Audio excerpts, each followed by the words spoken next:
चंद्रकांत दादांच्या प्रचारार्थ आपण आज या ठिकाणी सगळेजण उपस्थित झालेलो आहोत. 5 वर्षापूर्वी कोल्हापूरवरून आलेले आमचे दादा कधी कोथरूडकर झाले हेच आपल्याला समजलं नाही.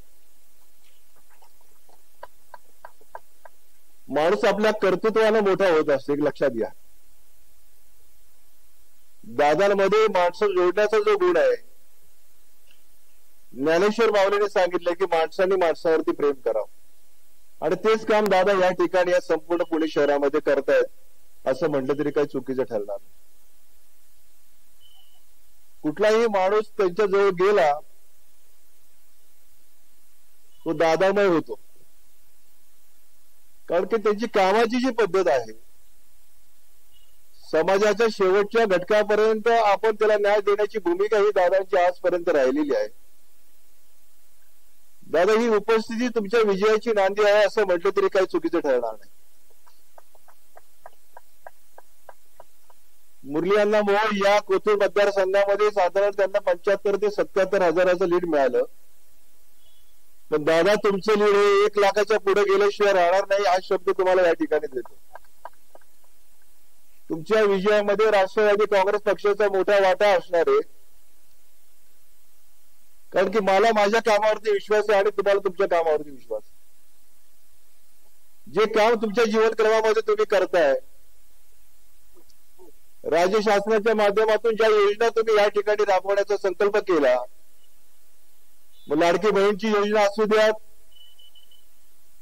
उच्च शिक्षित युवतींना मोफत शिक्षण असू द्यात, युवकांसाठी वेगळे उपक्रम असू द्यात, युवतीसाठी वेगळे उपक्रम असू द्यात, शेतकऱ्यांसाठी जो न्याय तुम्ही दिलेला आहे, आणि या 3 वर्षाच्या कालावधीमध्ये आदरणीय मुख्यमंत्री शिंदे साहेब, आदरणीय उपमुख्यमंत्री देवेंद्रजी, आदरणीय अजितदादा या तिघांनी महाराष्ट्राच्या जीवनाला एक वेगळी दिशा देण्याचा प्रयत्न सातत्याने केलेला आहे. विकासाला गतिमान करण्याचं सामर्थ्य या तिन्ही नेत्यांच्या मध्ये आहे, आणि त्याला साथ देण्याचं काम महाराष्ट्रामध्ये तुम्ही या ठिकाणी करताय. या सगळ्या कालावधीमध्ये पाहिल्यानंतर एक गोष्ट निश्चितपणे लक्षात येते की पुण्यामध्ये 8ही उमेदवार हे महायुतीचे निवडून आल्याशिवाय राहणार नाही. दादा, या ठिकाणी एवढं चांगलं वातावरण पुणे शहरामध्ये आहे, आणि या वातावरणावर महाराष्ट्रामध्ये देखील महायुती आल्याशिवाय राहणार नाही. विरोधक काही ना काहीतरी बोलत असतात.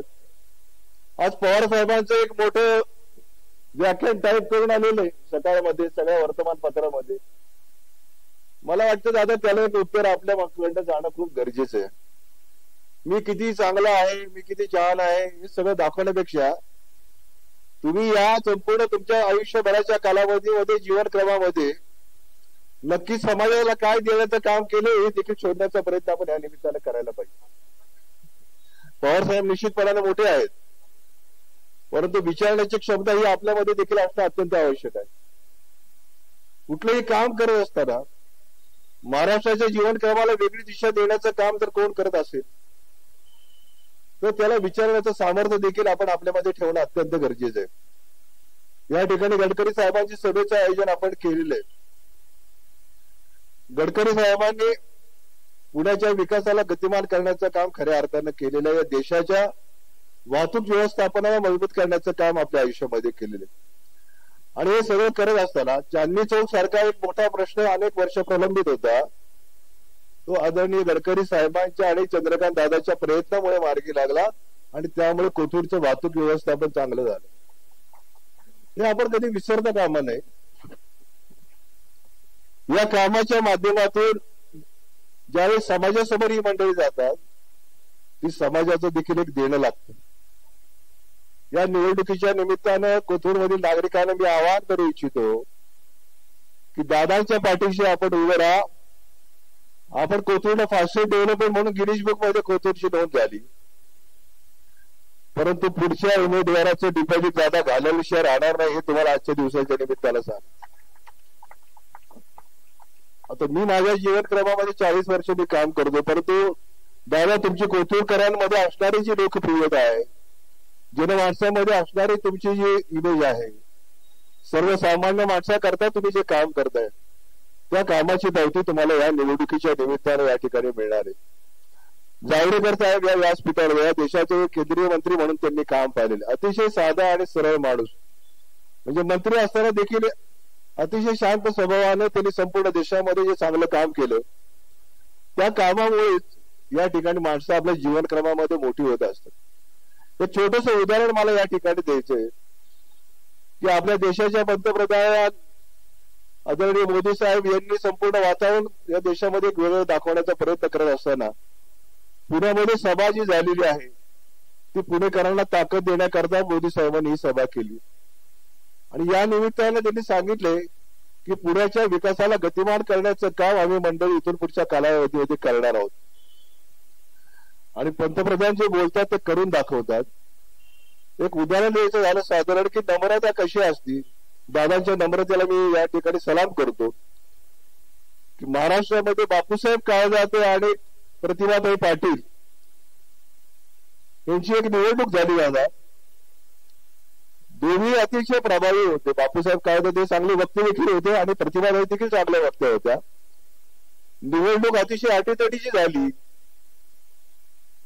शेवटच्या दिवसापर्यंत असं वाटतं नक्की कोण जिंकून येणार, परंतु निवडणुकीचा निकाल दुसऱ्या दिवशी लागताना प्रतिभाताई त्या ठिकाणी निवडून आल्या। पत्रकारांनी विचारलं बापूसाहेब काळजात्यांना की बाबा एवढी अटीतटीची ही निवडणूक झाली आणि तुमची हार झाली, ते म्हटले माझी हार झाली बरोबर आहे, परंतु प्रतिभाताईंच्या नम्रतेनेच मला हरवलं, तशी दादांची नम्रता या विरोधकांना हरवल्याशिवाय राहणार नाही या निवडणुकीमध्ये, हे तुम्हाला आजच्या दिवसाच्या निमित्ताने सांग। अतिशय चांगल्या पद्धतीची नम्रता असणारे आमचे उमेदवार, समाजाची सुखदुःख जाणून घेणारे उमेदवार आहेत आणि भविष्याचा वेध घेणारे उमेदवार आहेत।